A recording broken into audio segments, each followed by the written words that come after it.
Pendant longtemps, on a cru que tu voyais rien. Lui l'a cru. Ton entourage peut-être l'a cru aussi. Et il y a des jours où toi-même, tu t'es posé la question. Tu restais alors que quelque chose n'allait pas. Tu excusais ce qui n'aurait pas dû l'être. Tu accordais du temps, encore, à quelqu'un qui n'en faisait pas grand-chose.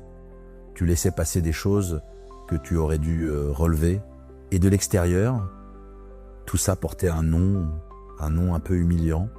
La naïveté, on a dû te le dire d'ailleurs. Tu es trop gentille, tu ne vois pas clair, tu te fais avoir. Mais il y a une vérité que personne ne soupçonnait. Et c'est celle qu'on va regarder aujourd'hui. Tu voyais tout. Chaque signal, chaque contradiction, chaque promesse non tenue, chaque petit manque. Rien ne t'échappait en réalité. Tu avais compris bien plus tôt qu'on l'imaginait. Et pourtant tu restais.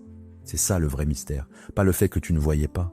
Le fait que tu voyais et que tu restais quand même. Et c'est là que se cache une question que presque personne ne pose parce qu'elle dérange. Si tu voyais si clair, pourquoi ne partais-tu pas? Qu'est-ce qui peut bien retenir quelqu'un qui a parfaitement compris ce qui va pas? Pourquoi la lucidité, cette lucidité qu'on t'a reproché de ne pas avoir, ne suffit-elle presque jamais à faire partir? On va descendre ensemble dans ce mécanisme étrange, comprendre pourquoi voir clair ne protège pas, ce qui te retenait vraiment malgré tout ce que tu percevais, et surtout, ce qui a fini par changer le jour où ton regard est enfin devenu un mouvement. Premier point, ce qu'on a pris pour de la naïveté. Commençons par défaire le malentendu, parce que c'est de lui que tout part. Ce mot qu'on t'a peut-être collé, naïve, et qui est peut-être le plus grand contresens qu'on ait fait sur toi. Parce qu'il faut comprendre une chose, dès le départ, ce qui ressemble à de la naïveté, vu du dehors, est presque toujours autre chose, vu du dedans. Regardons ce qu'on a observé de toi, de l'extérieur. On t'a vu rester alors que quelque chose clochait. On t'a vu excuser des comportements que d'autres n'auraient pas tolérés. On t'a vu accorder du temps, de la patience, des secondes chances. On t'a vu laisser passer des choses. Et à partir de ces observations, on a tiré une conclusion. La plus simple, la plus rapide. Elle ne voit pas. Elle ne comprend pas ce qui se passe. Elle est naïve. Il faut comprendre pourquoi cette conclusion est fausse et pourquoi elle est si facile à tirer. Elle est facile parce qu'elle explique ton comportement par le plus évident. Si tu restes malgré un problème, c'est que tu ne vois pas le problème. C'est logique, en apparence. Ça tient debout. Sauf que ça repose sur une hypothèse jamais vérifiée, que voir un problème et le quitter serait la même chose. Comme si voir suffisait à partir. Comme si la lucidité entraînait automatiquement l'action. Or c'est faux et c'est tout le sujet de cet épisode. On peut voir parfaitement et rester. Voir n'est pas partir. Ce sont deux choses complètement séparées, on va y venir en détail. Mais pour l'instant, retiens juste ceci, le fait que tu sois resté ne prouve absolument pas que tu ne voyais pas. Ça prouve seulement que voir ne t'a pas fait partir. Ce qui est très différent, et il faut rétablir la vérité, celle que personne ne soupçonnait. Tu voyais. Pas vaguement, pas confusément, précisément. Tu avais repéré les schémas. Tu avais remarqué les contradictions, ces fois où les mots disaient une chose et les actes une autre. Tu avais noté les promesses non tenues, les moments d'absence, les reculs. Tu avais même souvent compris ce qui se cachait derrière, la peur, la fuite, l'incapacité. Tu avais cartographié la situation avec une précision que personne à l'extérieur ne t'a crédité d'avoir. Laisse-moi te montrer ça avec une image. Pense à quelqu'un qui reste dans une maison dont il sait parfaitement qu'elle a un problème. Il connaît la fissure dans le mur, il l'a vue, il l'a même mesurée du regard 100 fois. Il sait exactement où elle est et ce qu'elle annonce. De l'extérieur, un voisin qui le voit rester dirait « il ne se rend pas compte, il ne voit pas que sa maison est fissurée », alors qu'en réalité, cette personne voit la fissure mieux que quiconque. Elle vit avec, elle la regarde tous les jours, son maintien dans la maison ne vient pas d'un aveuglement. Il vient d'autre chose, un attachement à la maison, l'espoir que la fissure se referme, la peur de devoir déménager. Voir la fissure et quitter la maison sont deux décisions distinctes, et la première n'entraîne pas la seconde. Tu étais cette personne. Tu voyais la fissure. Tu la voyais même très bien.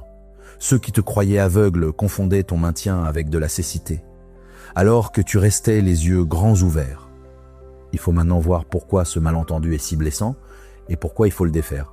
Parce qu'être prise pour naïve, c'est pas anodin, c'est une double peine. D'abord, tu subis une situation difficile, et en plus, on te retire ton intelligence, ta lucidité, ta dignité de personne qui comprend. On te transforme en victime aveugle, en personne qui se fait avoir faute de voir clair, et cette image, tu as peut-être fini par l'intégrer toi-même, par te demander, dans tes moments de doute, si tu n'étais pas effectivement un peu naïve, un peu trop gentille, un peu bête, et c'est ça qu'il faut casser, pour toi d'abord. Tu n'étais pas naïve, tu étais lucide et retenue, ce qui n'a rien à voir. La naïveté, c'est ne pas voir. Ce que tu vivais, c'était voir et rester malgré tout, pour des raisons qu'on va explorer et qui n'ont rien de bête. Confondre les deux, c'est te faire une injustice profonde. Tu n'étais pas quelqu'un qui ne comprenait pas. Tu étais quelqu'un qui comprenait et qui luttait avec ce qu'il comprenait.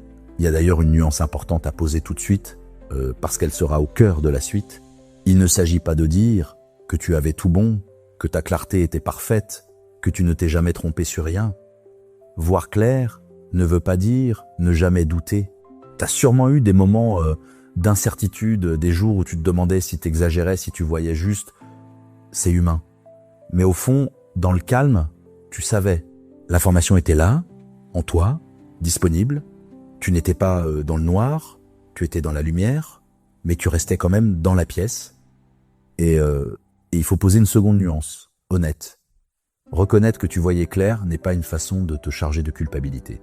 On pourrait retourner ça contre toi, tu voyais tout, donc c'est ta faute d'être resté. Non, c'est pas le sens. Voir un problème et être capable de s'en extraire sont deux choses différentes, précisément parce que d'autres forces te retenaient et ces forces n'avaient rien à voir avec de la bêtise. On va les regarder. Il ne s'agit pas de passer de « tu étais naïve » à « tu es coupable ». Il s'agit de comprendre, sans te juger, un mécanisme humain que presque tout le monde vit. Voilà le premier point, et il rétablit une vérité qu'on t'avait volée.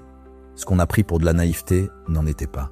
De l'extérieur, ton maintien ressemblait à de l'aveuglement, parce qu'on croit à tort que voir un problème et le quitter sont la même chose. Mais voir n'est pas partir, ce sont deux décisions séparées. Tu voyais tout, les schémas, les contradictions, ce qui se cachait derrière, avec une précision que personne ne t'a crédité d'avoir. Tu étais dans la lumière, pas dans le noir, mais tu restais quand même dans la pièce. Tu n'étais pas naïve, tu étais lucide et retenue. Mais alors, une question surgit, immédiate, et c'est elle qui va nous occuper. Si tu voyais si clair, pourquoi cela ne t'a-t-il pas fait partir ? Comment peut-on comprendre parfaitement un problème et rester dedans ? Cette énigme, qui semble presque absurde, cache un mécanisme profond que presque personne n'explique, voire n'a jamais suffi à libérer. Deuxième point. Pourquoi voir clair n'a pas suffi à te faire partir ? On arrive à l'énigme centrale, celle qui semble presque absurde quand on la formule. Comment peut-on voir parfaitement un problème, le comprendre dans ses moindres détails et pourtant rester dedans ? Ça paraît contradictoire. On se dit si elle voyait, elle serait partie. Et c'est cette fausse évidence qu'il faut démonter, parce qu'elle est au cœur de tout le malentendu sur toi. Commençons par nommer l'erreur, l'hypothèse cachée qui piège tout le monde. On croit, sans jamais le questionner, que la lucidité mène à l'action, que comprendre un problème, c'est déjà être en chemin pour le résoudre, que voir clair, c'est presque agir, comme si la connaissance et le mouvement étaient reliés par un fil automatique, comme si savoir déclenchait faire. Et c'est faux, profondément faux. La lucidité et l'action sont deux facultés complètement séparées qui vivent à deux endroits différents de toi. L'une est dans la tête, c'est la capacité à voir, à comprendre, à analyser. L'autre est ailleurs, dans un mélange d'émotions, de volonté, de courage, de force. Et rien ne garantit que ce que voit la première, la seconde le mettra en œuvre. On peut voir sans bouger, on peut comprendre parfaitement et rester parfaitement immobile.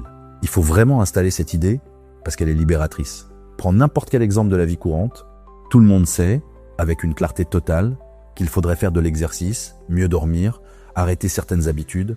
Cette lucidité est parfaite, complète, personne ne la conteste. Et pourtant, la plupart des gens ne changent rien. Est-ce qu'ils sont naïfs, aveugles, ignorants ? Non. Ils voient parfaitement. Simplement, voir ne suffit pas à faire. Entre le savoir et l'acte, il y a un gouffre. Et ce gouffre, la connaissance seule ne le franchit jamais. Laisse-moi te montrer ça avec une image.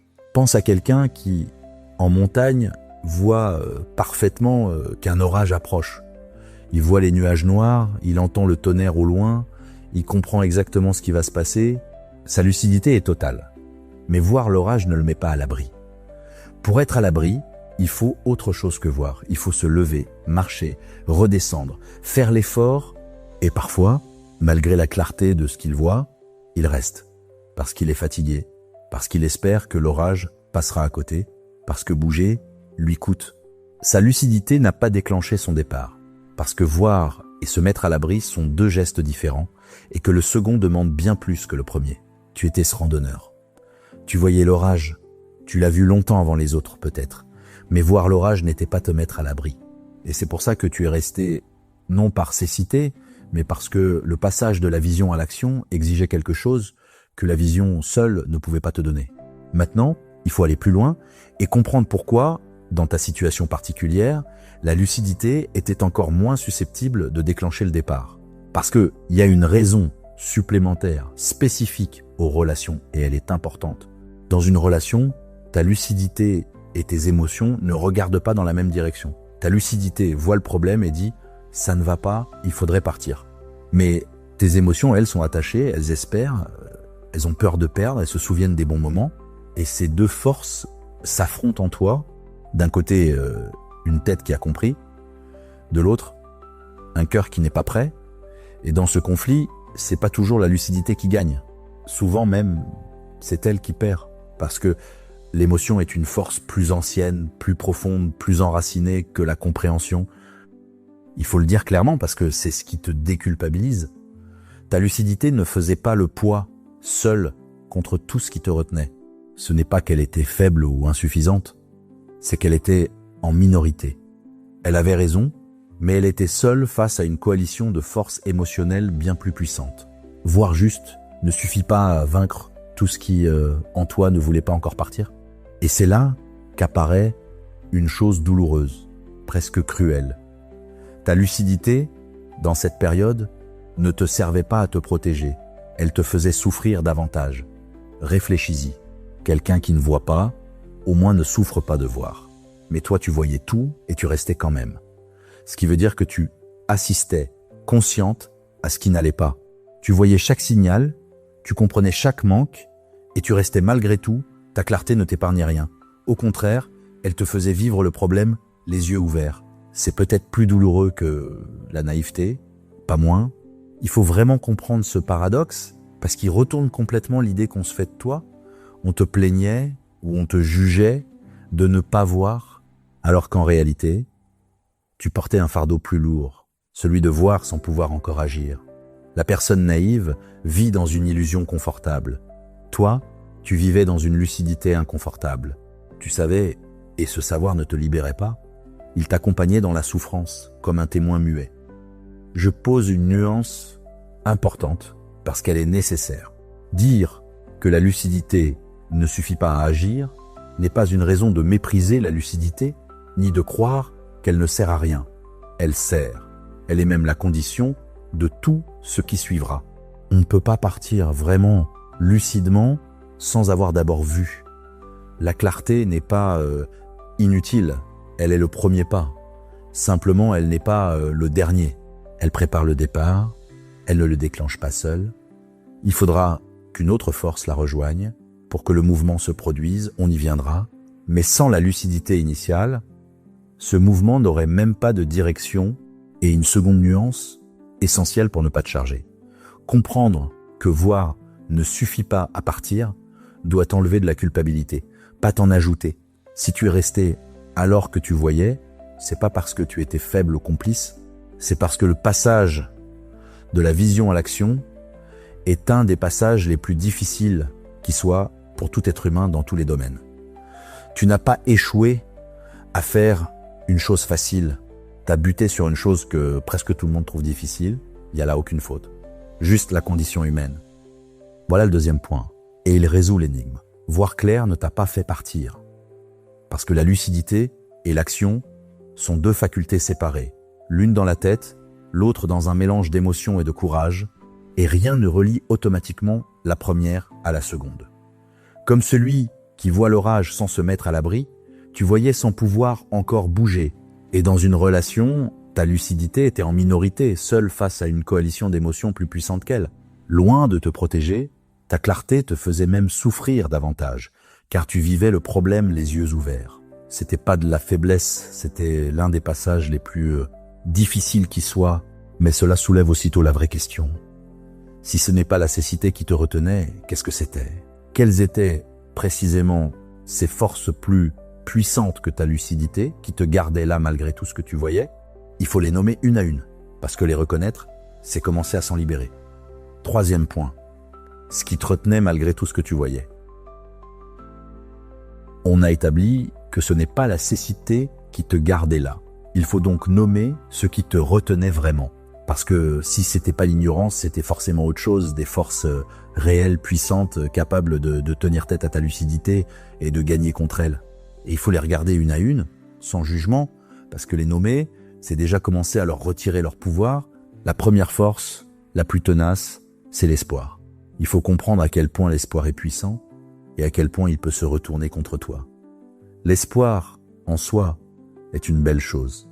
Mais dans une situation qui te fait du mal, il devient un piège redoutable parce qu'il ne nie pas ce que tu vois, il fait quelque chose de plus subtil, il te dit oui, tu vois bien le problème, mais peut-être que ça va changer, peut-être qu'il va comprendre, peut-être que demain sera différent.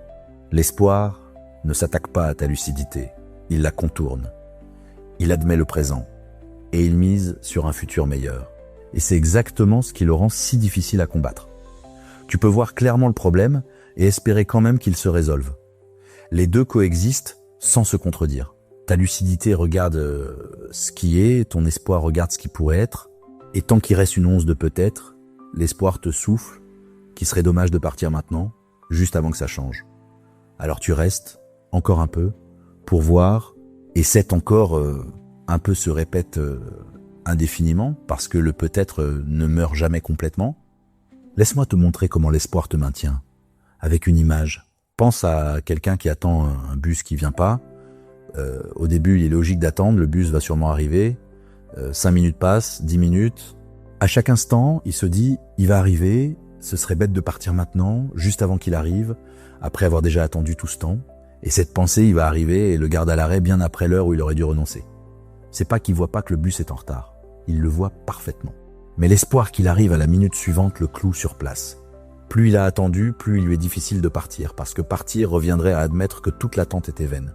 C'est exactement ce que l'espoir te faisait. Il te maintenait à l'arrêt, à guetter un changement qui ne venait pas, en te répétant qu'il serait dommage de renoncer juste avant qu'il se produise. Ce qui nous amène à la deuxième force, intimement liée à la première, l'investissement déjà fait. Il faut comprendre ce mécanisme, parce qu'il est puissant et sournois. Quand tu as déjà donné énormément à quelque chose, du temps, de l'énergie, de l'amour, des années parfois, il devient très difficile de partir. Pourquoi? Parce que partir donnerait l'impression que tout ça a été perdu pour rien. Et cette idée que tout aurait été gaspillé est presque insupportable. Alors, pour ne pas avoir à l'affronter, tu restes. Tu continues d'investir dans l'espoir de rentabiliser ce que tu as déjà mis, comme le voyageur qui a trop attendu le bus pour partir maintenant. Mais regarde le piège, il est terrible. Plus tu restes longtemps, plus tu investis, et plus il devient difficile de partir parce que tu as encore plus à perdre. Chaque jour de plus augmente la somme que tu as engagée, et donc le coût émotionnel d'un départ, ce qui devait te retenir un peu, finit par te retenir de plus en plus. L'investissement passé, au lieu de te libérer, t'enchaîne davantage à mesure qu'il grandit. Tu restes à cause de ce que tu as déjà donné, ce qui te fait donner encore plus, ce qui te retient encore plus. Il faut voir l'erreur de raisonnement, parce qu'en la voyant, on s'en libère. Ce que tu as déjà donné est déjà donné, quoi que tu fasses maintenant. Rester ne te le rend pas. Rester ne fait qu'ajouter à ce qui est déjà perdu tout ce que tu continues de perdre. La vraie question n'est jamais combien j'ai déjà investi, c'est est-ce que ce que j'investis maintenant vaut la peine. Mais l'émotion ne raisonne pas comme ça. Elle refuse d'acter la perte, alors elle la prolonge. La troisième force, c'est la peur du vide. Et il faut la comprendre parce que elle est souvent la plus décisive. Partir, c'est pas seulement quitter le problème, c'est aussi se retrouver face à l'inconnu, face au vide, face à la solitude. Et ce vide, souvent, fait plus peur que le problème connu. Parce que le problème, aussi douloureux soit-il, tu le connais. Tu sais à quoi t'attendre. Le vide, lui, est un territoire inconnu, et l'inconnu terrifie. Alors une part de toi préfère un mal familier à un vide incertain. Elle choisit la douleur qu'elle connaît plutôt que l'inconnu qu'elle ne maîtrise pas. Il faut nommer ce calcul inconscient, parce qu'il est au cœur de beaucoup de maintien. Rester, c'est souffrir, mais d'une souffrance prévisible, cartographiée, apprivoisée. Partir, c'est risquer une souffrance nouvelle, celle de la solitude, du vide, du recommencement, dont on ne connaît ni la forme ni la durée. Et face à ce choix, beaucoup préfèrent le connu, même mauvais. C'est humain. Le cerveau est câblé pour redouter l'inconnu plus que le connu, même quand le connu fait mal. Il y a une quatrième force, plus discrète, qu'il faut aussi nommer l'attachement lui-même. Parce qu'il ne faut pas l'oublier, tu tenais à cette personne. Voir clair ne supprime pas l'attachement. Tu pouvais parfaitement voir tous les problèmes et continuer d'éprouver quelque chose. Et cet attachement réel, sincère, était une force qui te retenait indépendamment de ta lucidité. On ne quitte pas quelqu'un à qui l'on tient simplement parce qu'on a compris que ça ne va pas. Le lien affectif a sa propre logique, qui n'obéit pas à la raison. Tu pouvais savoir qu'il fallait partir et ne pas avoir envie de partir, parce que partir voulait dire renoncer à quelqu'un que t'aimais encore. Maintenant, il faut voir quelque chose d'important sur ces 4 forces. Aucune d'elles n'est de la bêtise. Regarde-les, l'espoir, l'attachement au temps investi, la peur du vide, le lien affectif, ce sont des mécanismes humains, universels, profonds, que tout le monde connaît. Il n'y a rien de naïf là-dedans. C'est des forces normales qui agissent en chacun de nous. Ce qui veut dire que si tu es resté, c'est pas par faiblesse de caractère, c'est parce que tu étais soumise, comme tout le monde, à des forces plus puissantes que la simple lucidité. Je pose une nuance importante, parce qu'elle est nécessaire. Nommer ces forces n'est pas te dire que tu aurais dû les vaincre plus vite, ni te reprocher de leur avoir cédé. Ces forces sont puissantes précisément parce qu'elles sont normales. Leur résister demande du temps, de la maturation, un cheminement. On ne décide pas, du jour au lendemain, de cesser d'espérer, de ne plus avoir peur du vide, de ne plus être attaché. Ça se travaille, lentement. Le fait que tu leur aies cédé un temps ne dit rien de mal sur toi. Ça dit seulement que tu es humaine, traversée par les mêmes forces que tous les humains. Et une seconde nuance. Reconnaître ces forces ne veut pas dire qu'elles ont toujours tort, ni qu'il faut toujours partir. Parfois, l'espoir est justifié, parfois, une relation vaut la peine qu'on lui laisse du temps, parfois, rester est le bon choix. Ces forces ne sont pas des ennemis en soi. Elles deviennent un piège seulement quand elles te maintiennent, contre ta propre lucidité, dans une situation qui te détruit. Le problème n'est pas d'espérer ou d'être attaché. Le problème, c'est quand ces forces te font rester alors que tout en toi sait qu'il faudrait partir. Voilà le 3e point. Et il nomme enfin ce qui te retenait. Ce n'était pas la cécité, mais 4 forces bien réelles, plus puissantes que ta lucidité. L'espoir, qui ne nie pas le problème mais parie sur un futur meilleur, et te cloue à l'arrêt comme on attend un bus qui ne vient pas. L'investissement déjà fait, qui t'enchaîne d'autant plus que tu as donné, par refus d'acter la perte, la peur du vide, qui te fait préférer une douleur connue à un inconnu incertain. Et l'attachement lui-même, qui ne disparaît pas parce qu'on a compris. Aucune de ces forces n'est de la bêtise. Ce sont des mécanismes humains universels. Tu n'es pas resté par faiblesse, mais parce que tu étais humaine. Mais il y a une chose que tu faisais, en plus de rester, et qui a nourri le malentendu sur toi. Tu ne montrais pas tout ce que tu voyais. Tu laissais croire, par ton silence, que tu ne percevais pas. Et il faut comprendre pourquoi tu faisais ça, et surtout ce que ce silence te coûtait vraiment. 4e point. Pourquoi tu laissais croire que tu ne voyais pas? On a compris ce qui te retenait. Il faut maintenant regarder quelque chose de plus subtil et qui a directement nourri le malentendu sur toi. Non seulement tu restais, mais tu montrais pas tout ce que tu voyais. Tu gardais pour toi une grande partie de ce que tu avais compris. Et ce silence, cette retenue, a fait croire à tout le monde, et à lui en premier, que tu ne percevais pas. Il faut comprendre pourquoi tu faisais ça. Parce que c'était ni de la lâcheté ni de la bêtise, et surtout, il faut voir ce que ça te coûtait. Commençons par le constat. Tu voyais les choses, mais tu ne les disais pas toutes. Tu remarquais un manque, et tu te taisais. Tu percevais une contradiction, et tu ne la relevais pas. Tu comprenais parfaitement ce qui se passait, et tu gardais ce savoir à l'intérieur, sans le poser sur la table. De l'extérieur, ce silence ressemblait à de l'ignorance. Si elle ne dit rien, c'est qu'elle ne voit rien. Alors qu'en réalité, tu voyais et tu choisissais, consciemment ou non, de ne pas le montrer. Il faut comprendre les raisons de ce silence, parce qu'elles sont plus profondes qu'il n'y paraît, et il y en a plusieurs. La première raison, c'est la peur du conflit. Dire ce que tu vois, c'est ouvrir une confrontation. C'est risquer une dispute, une tension, une crise. Et si tu redoutes le conflit, si chaque affrontement te coûte cher, alors tu préfères te taire pour maintenir la paix. Tu avales ce que tu vois pour éviter l'orage que sa formulation déclencherait. Le silence devient une façon d'acheter le calme, en payant avec ta propre vérité. La deuxième raison, plus douloureuse, c'est la peur de ce que tu déclencherais en parlant. Parce qu'au fond, une part de toi savait que dire tout ce que tu voyais reviendrait à pousser vers la fin. Nommer clairement le problème, c'est le rendre officiel, c'est le sortir de l'ombre où il pouvait encore être ignoré. Tant que tu le dis pas, il reste flou, gérable, on peut faire comme si. Le dire, c'est acter. Et acter, c'est se rapprocher du départ que t'es pas encore prête à faire.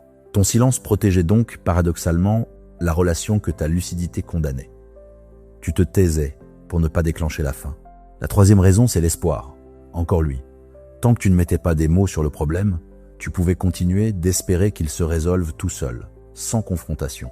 Le dire, c'était admettre qu'il ne se résoudrait pas de lui-même, qu'il fallait intervenir. Ton silence entretenait la fiction que peut-être, avec le temps, sans avoir à en parler, les choses s'arrangeraient. Parler, c'était renoncer à cette fiction. Laisse-moi te montrer ce mécanisme avec une image. Pense à quelqu'un qui remarque une petite fissure dans un barrage. Il la voit, il sait ce qu'elle annonce, mais il ne dit rien. Parce que le dire déclencherait l'alarme, l'évacuation, la panique, la fin de la tranquillité. Alors il se tait, en espérant que la fissure ne s'agrandira pas, que le barrage tiendra, qu'il n'aura pas à provoquer tout ce bouleversement. Son silence ne vient pas de l'aveuglement, il voit la fissure mieux que quiconque, il vient de la peur de ce que dire déclencherait. Mais pendant qu'il se tait, la fissure, elle, continue de s'agrandir. Tu étais cette personne. Tu voyais la fissure. Ton silence n'était pas de la cécité, c'était la peur de déclencher. En parlant, tout ce que la parole aurait mis en route. Maintenant, il faut regarder ce que ce silence te coûtait, parce que c'est là que réside le vrai enjeu de ce point. Ce silence n'était pas gratuit, il te coûtait très cher, de plusieurs façons. D'abord, il te coûtait ta propre voix. À force de taire ce que tu voyais, tu apprenais à ne pas t'exprimer, à ravaler, à faire comme si. Et ça t'abîme, parce que une personne qui se tait constamment sur ce qu'elle perçoit finit par se sentir invisible, non entendue, effacée. Chaque vérité que tu gardais pour toi était un petit renoncement à ta propre présence, à ton droit d'exister pleinement dans la relation. Ensuite, il te coûtait une double vie intérieure, parce qu'il y avait en surface celle qui semblait ne rien voir, qui restait calme, qui laissait passer, et en dessous, celle qui voyait tout, qui accumulait les observations, qui portait seule le poids de ce qu'elle comprenait. Vivre ainsi, en décalage permanent entre ce qu'on montre et ce qu'on sait, est épuisant. Tu portais un savoir lourd, sans jamais le déposer, et ce poids, tu le portais seul. Et il y a un coup plus pervers encore. En te taisant, tu privais l'autre d'une information, et tu te privais toi-même d'une réponse. Parce que si tu avais dit ce que tu voyais, sa réaction t'aurait renseigné. Un homme qui, face à ta vérité clairement posée, l'accueille, s'ajuste, prend au sérieux, te dit quelque chose. Un homme qui la balaie, se braque, minimise, te dit autre chose. En te taisant, tu te privais de ce test. Tu restais dans le flou, alors qu'une parole claire t'aurait donné une réponse claire. Ton silence te maintenait dans l'incertitude que tu redoutais tant. Il faut voir aussi comment ce silence a nourri le malentendu et t'a en quelque sorte piégé. Parce que, en ne montrant pas ce que tu voyais, tu as laissé s'installer l'image de quelqu'un qui ne voit pas. Lui a pu croire que tu ne comprenais pas. Ton entourage a pu te croire naïve. Et toi-même, à force de te taire, tu as peut-être fini par douter de ta propre clarté. Le silence a construit autour de toi une fausse image, celle de la naïve, alors que tu étais la plus lucide de tous. Tu as été trahi par ta propre discrétion. Je pose une nuance importante parce qu'elle est nécessaire. Se taire n'était pas une faute et il ne s'agit pas de te reprocher ton silence. Il y a des situations où se taire est sage, où toutes les vérités ne sont pas bonnes à jeter dans un conflit, où le silence protège. La retenue n'est pas un défaut en soi. Le problème n'est pas d'avoir gardé certaines choses pour toi. Le problème, c'est quand le silence devient systématique, quand il te fait disparaître, quand il te prive de ta voix et te maintient dans une situation qui te fait du mal. Il y a une différence entre choisir son moment pour parler, ce qui est sain, et s'effacer complètement par peur, ce qui te détruit lentement. Et une seconde nuance, importante. Comprendre que ton silence t'a coûté ne veut pas dire que parler aurait tout réglé. Peut-être que même si tu avais tout dit, rien n'aurait changé de son côté. On ne peut pas savoir. Le but n'est pas de te faire regretter de ne pas avoir parlé comme si c'était la solution que tu as ratée. Le but, c'est de comprendre ce que ce silence te faisait à toi pour ne plus le reproduire. La leçon n'est pas tu aurais dû parler pour le changer lui. C'est ta voix a de la valeur. Et la terre te coûte quelque chose, quelle que soit la réaction de l'autre. Voilà le 4e point. Tu ne montrais pas tout ce que tu voyais et ce silence a nourri l'image de quelqu'un qui ne voit pas.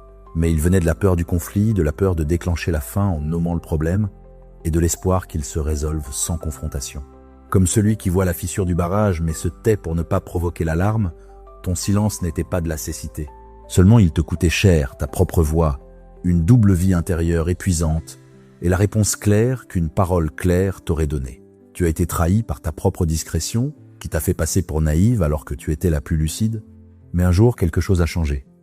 Un jour, ta lucidité a cessé d'être un savoir que tu portais en silence pour devenir enfin un mouvement.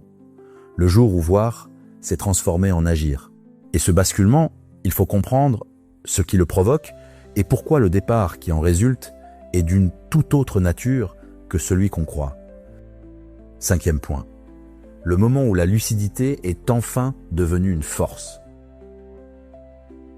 On arrive au basculement. Ce moment que tout le reste préparait, le jour où ta lucidité, qui n'était jusque-là qu'un savoir porté en silence, un témoin muet de ta souffrance, s'est enfin transformé en mouvement. Le jour où voir est devenu partir. Et il faut comprendre ce qui provoque ce basculement parce qu'il ressemble pas du tout à ce qu'on imagine. Commençons par écarter la fausse image. On se représente toujours ce moment comme un déclic, une révélation soudaine. Un matin où l'on ouvrirait les yeux, où l'on comprendrait enfin, où tout deviendrait clair d'un coup. Comme si le départ venait d'une prise de conscience brutale.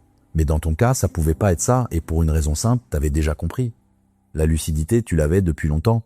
Le déclic de la compréhension avait eu lieu, il y a des mois peut-être. Donc ce qui a changé, c'était pas ta vision, c'était autre chose. Alors qu'est-ce qui a changé exactement? Il faut le comprendre précisément. C'est pas que t'as vu quelque chose de nouveau, c'est que les forces qui te retenaient ont fini par s'épuiser. Souviens-toi, ta lucidité était en minorité, seule face à l'espoir, à l'attachement, à la peur du vide. Elle avait raison, mais elle était plus faible que la coalition qui te maintenait.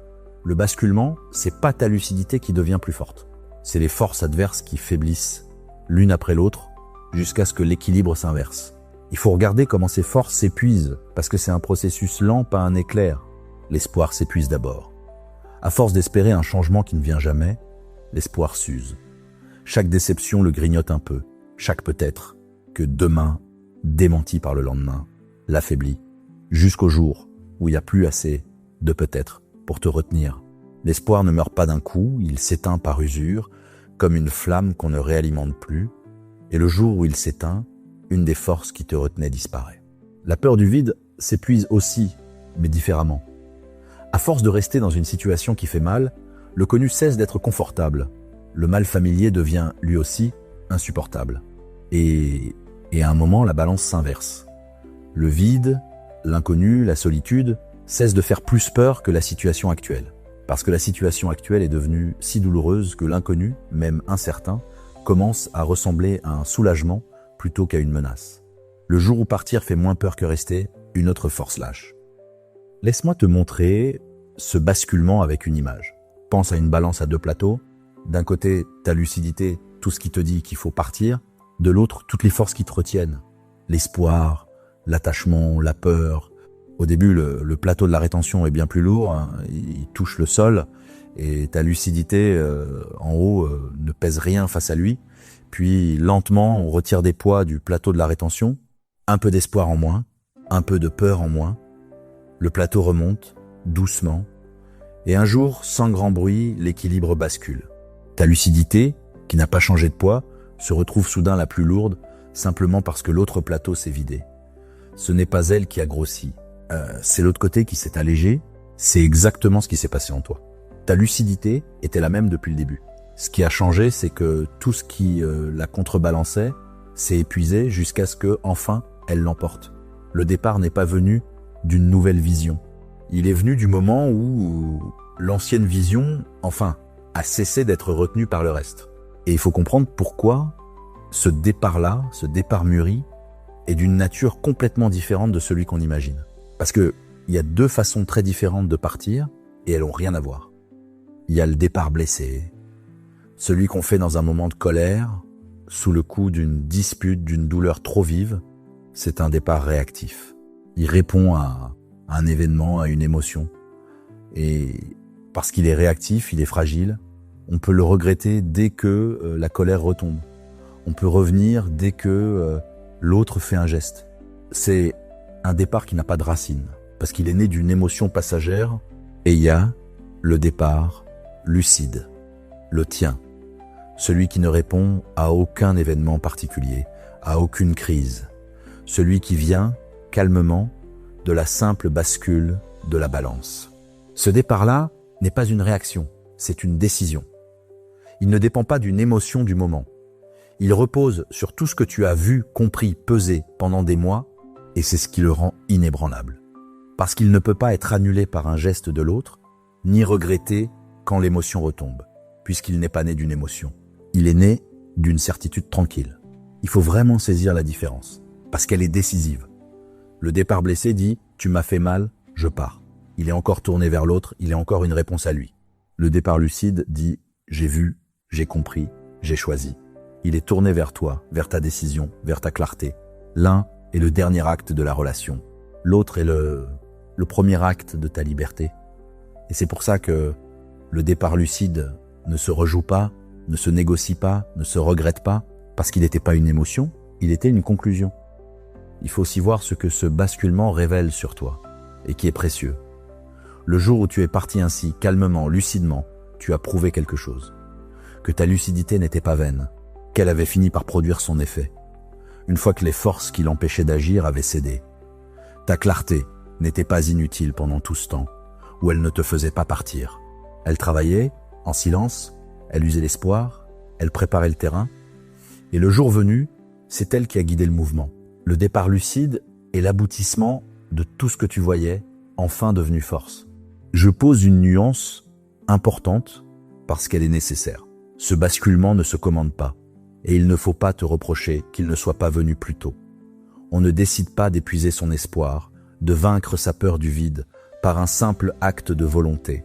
Ce processus a son propre rythme, qui n'est celui de personne d'autre. Certains le vivent en quelques semaines, d'autres en quelques années. Il n'y a pas de bon délai. Le fait qu'il te faille du temps ne dit rien de ta faiblesse, ça dit seulement que les forces qui te retenaient étaient fortes et qu'il a fallu du temps pour qu'elles s'usent. Chacun part quand sa balance bascule. Et la balance de chacun est différente.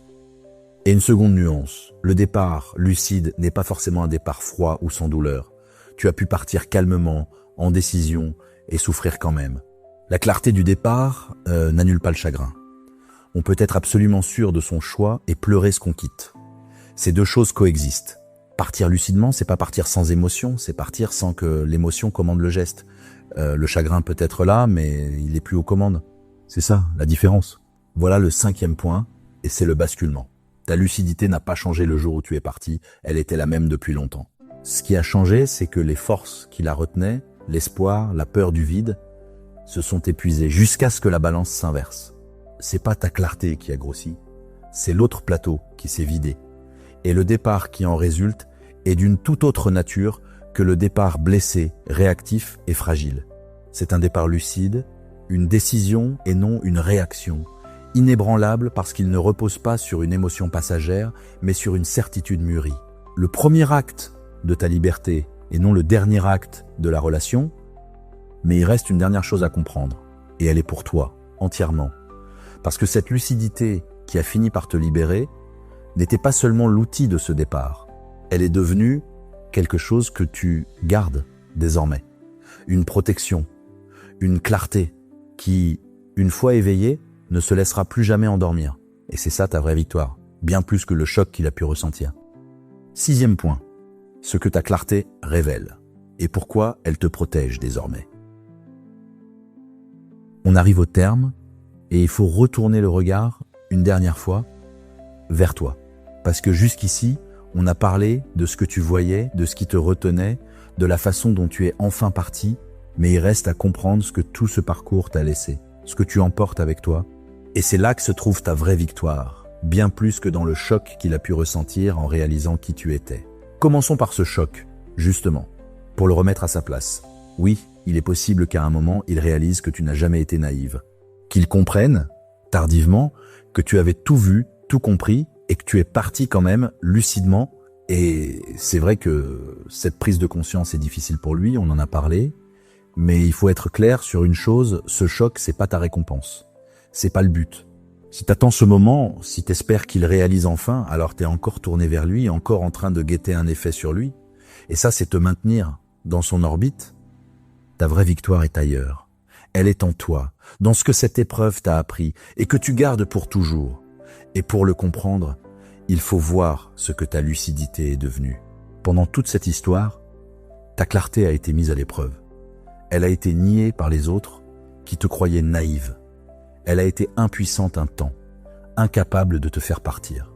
Elle t'a fait souffrir en te faisant voir ce que tu ne pouvais pas encore quitter. Mais à travers tout ça, elle a survécu. Elle ne s'est pas éteinte. Et à la fin, c'est elle qui t'a guidé dehors. Ce qui veut dire qu'elle a fait ses preuves, elle a démontré dans les conditions les plus dures qu'elle était fiable, qu'elle voyait juste, qu'on pouvait lui faire confiance, et c'est ça, ce que tu emportes.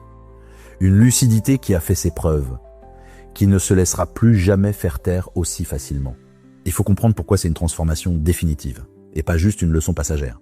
Parce qu'il y a des choses qu'on ne peut pas désapprendre. Une fois que tu as vu comment un certain schéma fonctionne, une fois que tu l'as vécu de l'intérieur, les yeux ouverts, tu le reconnaîtras instantanément la prochaine fois. Tu as acquis une forme de vision que rien ne peut te retirer. Là où avant tu aurais mis des mois à comprendre, tu comprendras désormais en quelques instants, parce que tu as déjà cartographié le terrain. Laisse-moi te montrer ça avec une image. Pense à quelqu'un qui, après avoir été malade une fois, développe des anticorps. Son corps a appris à reconnaître la menace. La prochaine fois qu'elle se présente, il n'a plus besoin de la découvrir lentement, de la subir pendant des jours avant de réagir. Il la reconnaît immédiatement et il se défend aussitôt. La maladie l'a fait souffrir, oui, mais elle lui a laissé quelque chose de précieux, une protection qui n'existait pas avant. Ta lucidité après cette épreuve, c'est cet anticorps. Tu as été exposé, tu as souffert, mais tu as développé une reconnaissance qui te protégera désormais. Ce qui, autrefois, aurait pu t'atteindre en profondeur, tu le repéreras maintenant de loin. C'est ça ta vraie victoire. Pas d'avoir fait souffrir quelqu'un, d'être devenu quelqu'un qu'on ne pourra plus tromper de la même façon. Et il faut voir la différence entre les deux lucidités, celle d'avant et celle de maintenant. Avant, tu avais une lucidité passive. Tu voyais, mais tu t'autorisais pas à agir sur ce que tu voyais. Ta clarté restait enfermée dans ta tête, sans pouvoir. Maintenant, tu as une lucidité active. Tu as fait l'expérience que voir peut mener à agir, que ta clarté peut te guider dehors, qu'elle mérite d'être écoutée. Tu as appris à faire confiance à ton propre regard. Et cette confiance-là change tout. Parce que la prochaine fois que quelque chose ne va pas, tu ne te demanderas plus si tu exagères, si tu es naïve, si tu vois mal. Tu sauras que ton regard est fiable, parce qu'il a déjà eu raison dans les conditions les plus difficiles. Il faut aussi que tu récupères quelque chose qu'on avait posé au début, cette image de naïve qu'on t'avait collée. Tu peux maintenant la rendre à qui te l'a donnée, parce que tu sais désormais ce qu'elle valait. Tu n'étais pas naïve. Tu étais lucide, retenue, courageuse même. Puisqu'il faut du courage pour voir clair et continuer à espérer, puis du courage encore pour finir par partir. La naïveté, c'est de ne pas voir. Toi, t'as tout vu et t'as traversé. C'est pas le parcours d'une naïve, c'est le parcours de quelqu'un de profondément lucide qui a simplement eu besoin de temps pour que sa lucidité devienne force. Et c'est peut-être ça, le vrai renversement de tout cet épisode. On croyait que le sujet, c'était le choc qu'il ressentirait en découvrant qui tu étais. Mais le vrai sujet, c'était ta propre découverte de qui tu es. Le moment où tu réalises, toi, que tu n'as jamais été naïve, que tu voyais juste depuis le début, que ton regard était fiable, même quand personne ne le créditait. Cette reconnaissance-là, que tu te donnes à toi-même, vaut 1000 fois plus que n'importe quelle prise de conscience de sa part. Je pose une nuance importante parce qu'elle est nécessaire. Avoir développé cette lucidité ne veut pas dire que tu dois désormais te méfier de tout le monde, voir des schémas partout, partir au premier signe. Ce serait transformer une protection en prison. La vraie lucidité n'est pas de la paranoïa. Elle ne consiste pas à soupçonner en permanence, mais à voir juste, ce qui inclut aussi de reconnaître ce qui est sain, ce qui est fiable, ce qui mérite ta confiance. Ta clarté nouvelle doit te rendre plus libre, pas plus fermé. Elle doit te permettre de t'ouvrir en sécurité. parce que tu sais que tu repéreras ce qui ne va pas, et non te faire fuir tout lien par peur de te tromper encore. Et une seconde nuance, pour finir avec justesse. Cette lucidité ne te rend pas invulnérable, et il ne faut pas croire que tu ne souffriras plus jamais, que tu ne te tromperas plus jamais. Ça arrivera sans doute, parce que c'est humain, et parce que aucun regard n'est parfait, mais tu ne repartiras plus jamais de zéro. Tu as un socle, maintenant, une expérience qui te sert de référence. Et même si tu te trompes encore un jour, tu te tromperas moins longtemps, tu verras plus vite, tu réagiras plus tôt. C'est pas une armure qui te rend intouchable. C'est une boussole qui désormais ne se perd plus aussi facilement. Alors voici ce que je voudrais te laisser. Au terme de tout ce chemin, on t'a cru naïve. Tu ne l'as jamais été. Tu voyais tout depuis le début. Si tu es resté, c'est pas parce que tu ne comprenais pas, c'est parce que voir ne suffit pas à partir et que des forces immenses, humaines, universelles, te retenaient malgré ta clarté. Puis, ces forces sont épuisées et le jour où la balance a basculé, ta lucidité, enfin, t'a guidé dehors, calmement, par choix, les yeux ouverts. Et ce que tu emportes de tout ça n'est pas la satisfaction qu'il ait compris trop tard. C'est bien plus grand. C'est la certitude, désormais ancrée en toi, que ton regard est fiable. Que tu n'es pas quelqu'un qui se fait avoir faute de voir. Tu es quelqu'un qui voit et qui a appris, dans la douleur, à faire confiance à ce qu'il voit. Cette lucidité-là, personne ne pourra plus jamais te la faire prendre pour de la naïveté. Parce que tu sais maintenant exactement ce qu'elle vaut. Si ce chemin t'a parlé, tu peux laisser un mot en commentaire, simplement celui-ci. Je voyais clair,